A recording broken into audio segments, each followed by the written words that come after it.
Mga kabalitaan, isa na naman pong radio podcaster. Diyos ko po. Isa na naman pong radio podcaster po mga kabalitaan ang nagsabi ng rape joke sa kanyang hipilan sa lungsod ng Bacolod nitong Miyerkules. Diyos ko po, naloko na.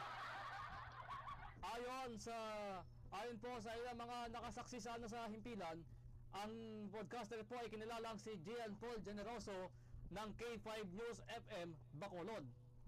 Sinasabi raw po na siya raw ay dapat na makulong. Sandali, basahin nga natin to.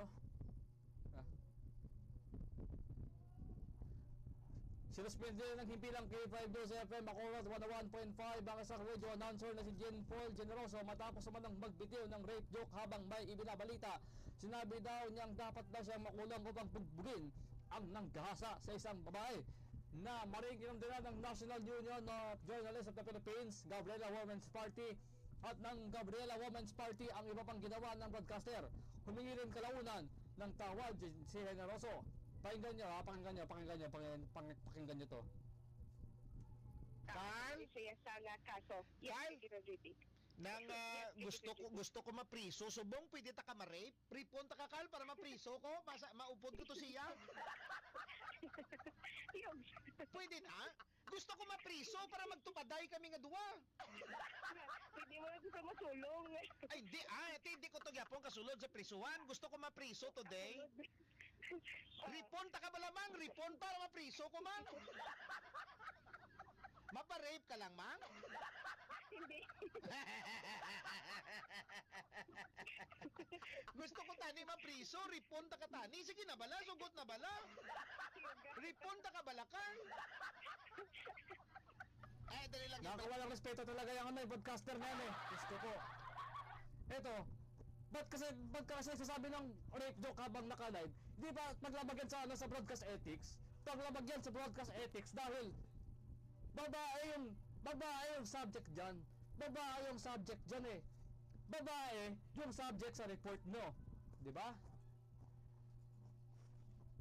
Babae yung subject sa naturang balita ng istasyon na K5 News FM Bacolod.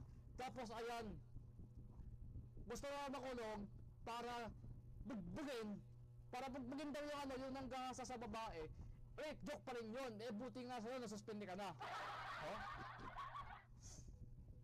Maling-mali talaga, kamalian talaga yung ginawa ng broadcaster na yan. Kasi nga babae yung subject doon sa naturang programa sa balita. Eh tapos yung reporter na babae tumatawa pa doon sa biro. Di ba nakakawalang respeto at maglabagan sa broadcast ethics? Diyos ko po.